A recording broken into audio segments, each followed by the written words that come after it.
Welcome back to Sunny Live channel. Thank you so much guys for tuning in. Well guys, I'm back again with the Mzansi Soapy stories and namhlanje sikhuluma guys ngezitori ke ezuthu. Sikhuluma ngethonga kanye ke nenimba. Inimba kanye ke neinimba.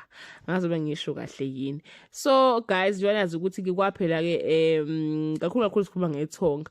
Kwaphela umkhokha kwasengena ithonga. Hayi kuba sengazuthi ke abantu they are not happy with ithonga. Abanye basasho namanje bathi cha kahle hle sifise ngabe nje umkhokha ngabe waqhubeka because ithonga guys, it's not giving us the vibe that we want, especially to that slot sika 8:30. Islot lesiyana islot so sesibaya, islot somkhokha, islot seyitori nje ezazi serious. I think the queen bingena ngawo 8:30.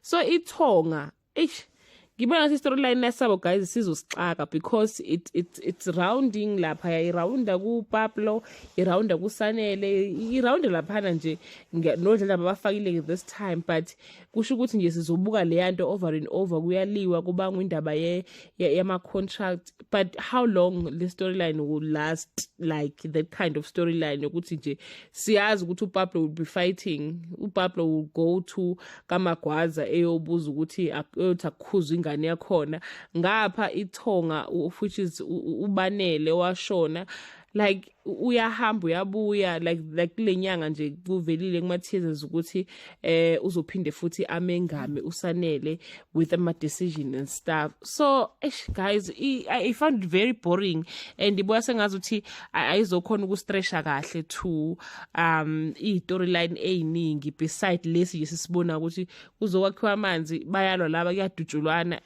I'm not so sure, and abantu babuya sengathi babhorekile ngempela ke lapha ku social media ukuthi ayi cha thina siphumile kwithonga, siphumile nje kwithonga nkosi yami asiyibukela inimba. And inimba guys, hayi shem imunandi, limnandi nimba. I don't want to lie, we are looking forward to see what will happen.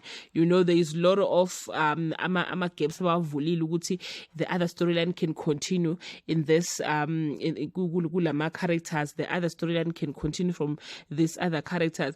So for lokunjani ithonga, it's not easy. We just know guys, it Pablo fighting like abanye abantu, it's Sanele nobanele nedlozi, like ihlangahlangene. I don't know if you get me guys, but angazi ukuthi uthini umbono wakho. Have you watched these two stories? Are you interested? Which one do you think is the best between the two?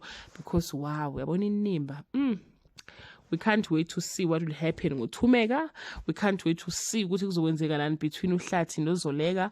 We can't wait to see what is going Ngomawe to Ganyege no Kawe. We can't wait to see like ziningi storyline that we can get yabo from my characters engiko that much link to each other, you know. So yeah guys, bring your comment down. Do comment below and share your opinion.